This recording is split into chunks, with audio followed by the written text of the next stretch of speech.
Fala galera, nós somos a turma do primeiro BSI do Instituto Federal de Minas Gerais, Campos Arinos. Iremos falar um pouco sobre TGS. Esse é o Luiz, eu sou o Vinícius, essa é a Rosane e essa é a Kate. Roda a vinheta.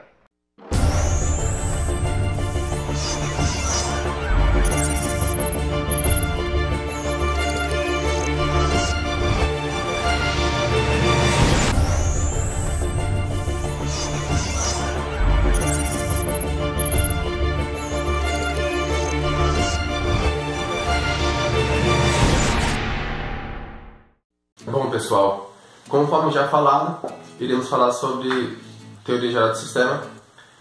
E antes de tudo, é interessante a gente falar sobre o principal precursor da teoria geral de sistema, que por incrível que pareça, não foi nenhum cara relacionado à área de TI, porque estamos falando aqui sobre sistema de informação, né? Mas sim um biólogo, o biólogo Von, que é esse carinha que está aparecendo aqui do lado. Von ali por volta dos anos 30, finais dos anos 30, ele teve uma teoria geral de sistema, no qual ele, observando ali a ciência, né, por trás da biologia, ele viu que tudo existia um sistema. Havia todo um procedimento no qual esses procedimentos geravam um bem comum. Essa foi a teoria principal dele. Ele trazia princípios da biologia para a teoria geral do sistema. O que era o sistema então? O sistema era tudo aquilo que haviam partes interligadas e que essas partes interligadas tinham um bem comum, um objetivo próprio, todas em conjunto. Onde ele observando, o Von observando, viu que existia uma entrada e que existia uma saída. Porém, nesse meio tempo, além de existir uma entrada e uma saída, existia também um processamento, onde entrava matéria, entrava energia, saía matéria, porém de forma processada. Voltando ao sistema de informação, o conceito de sistema é que há uma entrada, há uma saída, e que no meio dessa entrada e dessa saída há um processamento e que depois há um feedback. Ou seja, tudo aquilo que pode retornar de maneira que possa melhorar no seu processamento. Como eu já falei, no sistema é tudo aquilo que ele trabalha de forma conjunta em prol do objetivo. Então, esse é o princípio básico de um sistema. Todas as partes interligadas, interdependentes, trabalham juntas de forma que, no final, há um objetivo próprio a ser alcançado. Esse é o objetivo principal de um sistema. Com tudo isso, podemos saber que essa interação entre partes independentes possui complexibilidade em seu sistema, mas devemos atentar que cada sistema possui um nível de complexibilidade diferente, ou seja, níveis que vão desde o nível 1 até o nível 9. Nível 1 que podemos destacar desde organograma de empresas, mapas, estruturas, etc., até o nível 9, que é o nível mais complexo, onde além de ter interação com o ser humano, há também interação social, que isso influencia muito na complexidade de um sistema. Dessa forma, há um cálculo que a gente pode fazer para medir o nível de complexibilidade. Dessa forma, nós podemos calcular o número de relacionamentos, que seria o número de elementos que se relacionam, vezes número de elementos, menos 1 dividido por 2. Ou seja, se nós tivéssemos o número de elementos 9, seria 9 vezes 9 menos 1 dividido por 2, que no final daria 36. Essa é uma forma básica de medirmos o nível de relacionamento que há entre o sistema. Tá, mas vocês podem perguntar, o que seriam esses elementos? Esses elementos seriam interação organizacional, interação entre pessoas, interação entre energias, entre matéria, tudo isso são elementos. Dessa forma podemos calcular toda a interação de elementos que há entre o sistema. E o que seriam esses níveis de complexibilidade? Esses níveis de complexibilidade são as características que um certo sistema possui. Ou seja, eu dei o exemplo do nível 1 e do nível 9, que são o nível menos complexo até o nível mais complexo.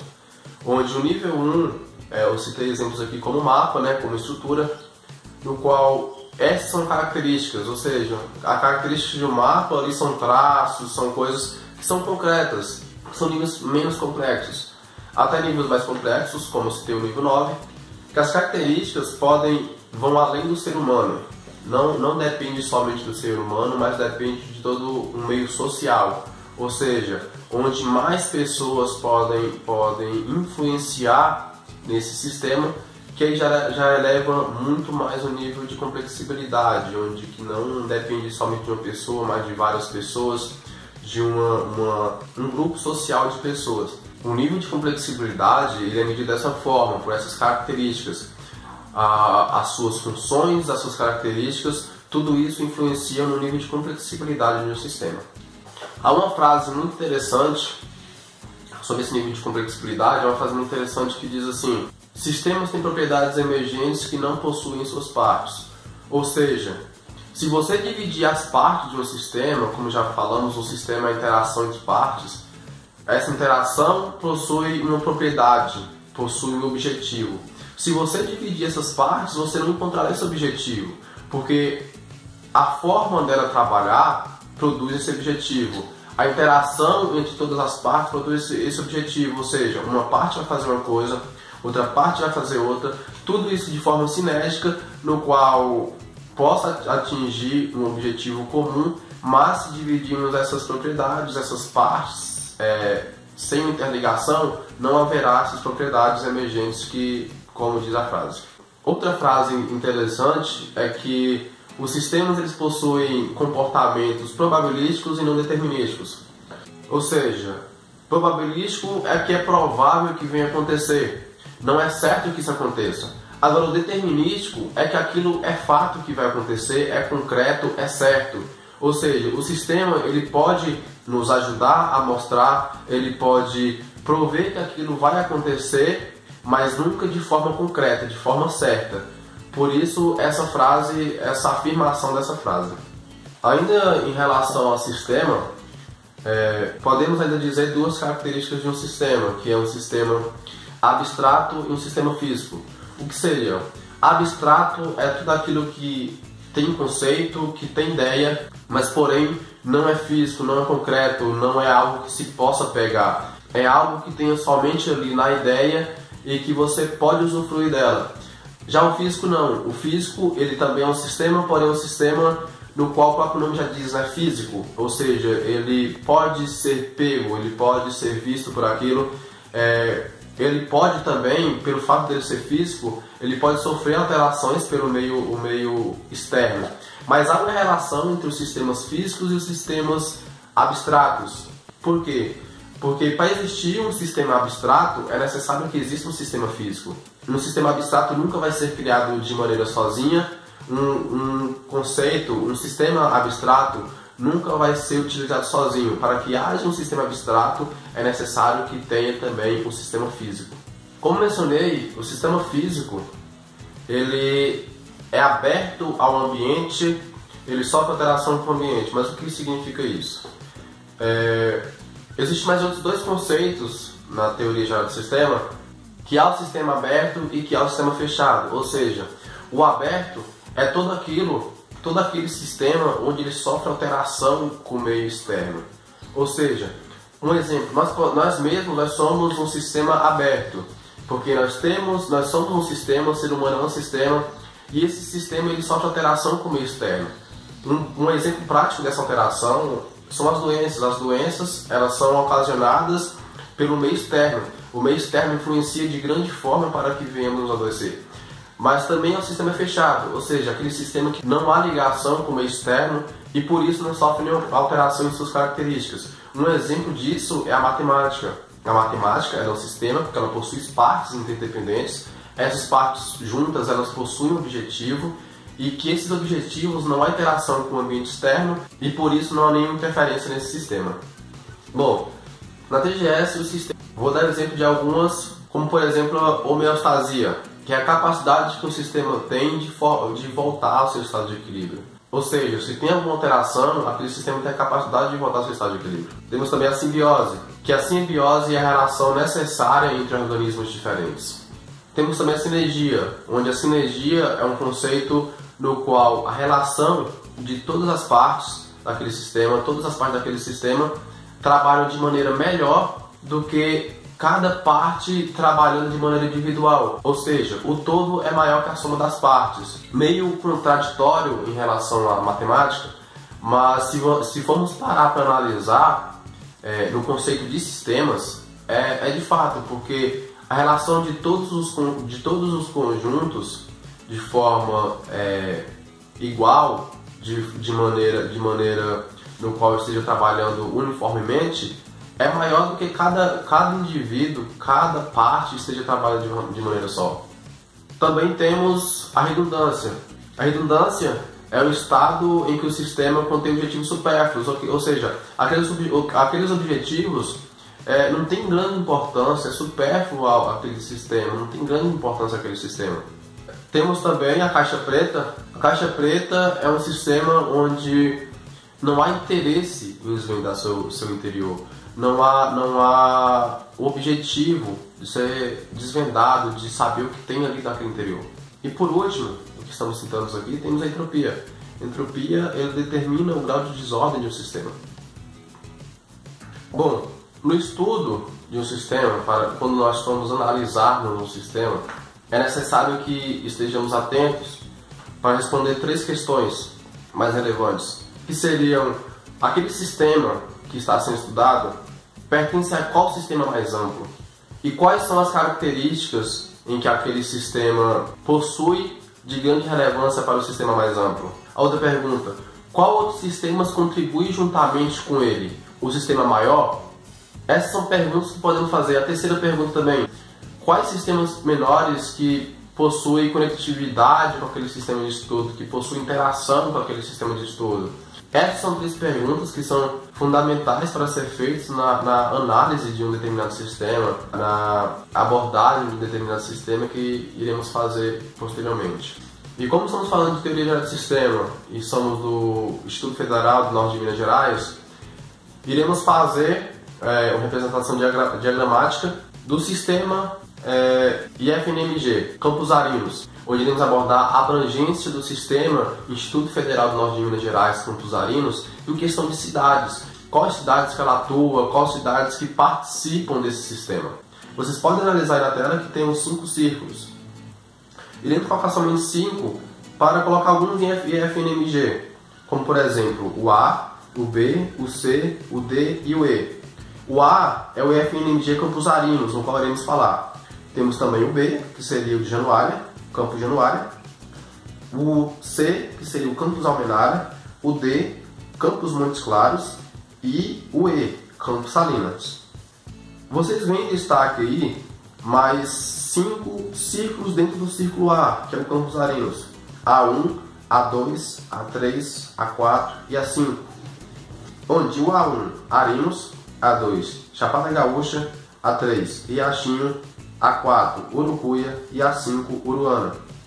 Ou seja, cada um desses círculos menores são abrangências, são cidades no qual o Instituto Federal do Norte de Minas Gerais, o Campos Arinos, atua. A sua abrangência são essas 5 cidades, onde essas cidades elas estão dentro da área de atuação do Campos Arinos. Bom, sobre os componentes de um sistema aberto, há alguns componentes que podemos citar, como por exemplo das funções, das permissões de cada componente executar de acordo com a sua função, ou seja, de acordo com o que aquele componente faz, será dada aquela função para ele dentro do sistema para que atinja um determinado objetivo. Essa é uma das funções que se dá ao sistema aberto. Outro é que os objetivos determinam as características dos sistemas e as funções determinam as características dos componentes. Vemos também que o sistema é maior que seus componentes. Se formos analisar, há um pouco de sinergia nisso, porque as partes juntas, elas determinam um sistema, determinam o que vai sair, qual é a saída de um sistema. Porém, as partes sozinhas, as partes sem interligação, não há característica do sistema, porque cada componente há uma característica específica, que essas características juntas, elas formam o objetivo final do sistema. Vemos também que a independência de um componente no sistema significa falta de interação. Ou seja, se um componente não depende de outro, não vai ter uma interação entre o sistema. Outro componente que temos que ficar atentos, se não o mais importante, é que como os componentes estão interligados, são interdependentes, se houver alguma mudança em algum componente, pode afetar, né? Porque há componentes que são um pouco supérfluos, como já vimos também, mas na maioria das vezes, se houver uma mudança em determinado componente, vai afetar em todo o sistema, vai afetar principalmente na saída daquele sistema, não vai haver um bom funcionamento se houver uma mudança nesse sistema. Bom, como já falamos sobre sistemas, vamos falar um pouco sobre sistemas organizacionais, no qual os sistemas são abertos, e vamos pegar um pouco sobre as suas características de teoria geral do sistema organizacional, que é a morfogênese. A morfogênese é uma característica de um sistema organizacional onde aquela organização tem a capacidade de modificar a si mesma e, ao mesmo tempo, também pode modificar a sua estrutura. Temos a resiliência, que é a capacidade de superar um distúrbio no qual foi imposto por um meio externo. Temos também a entropia negativa. A entropia negativa é um processo no qual leva à exaustão daquela determinada organização, e essa exaustão, essa falta de organização, leva à morte daquela organização. Isso é um fator que tem acontecido muitas vezes, que foi entropia negativa em muitas organizações, que levou à sua própria morte. Temos também a equifinalidade, que é quando uma organização ela pode vir por vários caminhos, mas mesmo assim, esses caminhos, por mais que possam ser diferentes em determinadas situações, elas levam ao final desejado, ao mesmo final. Temos também a retroação, que é o estado no qual a determinada organização traz para si próprio algo que ela lançou, traz uma energia, seja nas informações ou até mesmo nos resultados que ela mesma produziu. Temos também as fronteiras, que, como o próprio nome diz, é o limite no qual aquela organização vai, até o limite do ambiente externo no qual aquela organização vai atuar, vai dirigir seus passos. E por fim, do que vamos citar aqui, temos também a hierarquia, no qual a hierarquia são subsistemas no qual fazem parte daquela organização, são subsistemas da política daquela organização, visando um bom funcionamento daquela organização, ou seja, essas hierarquias vão ajudar a não sobrecarregar somente uma determinada pessoa em uma organização.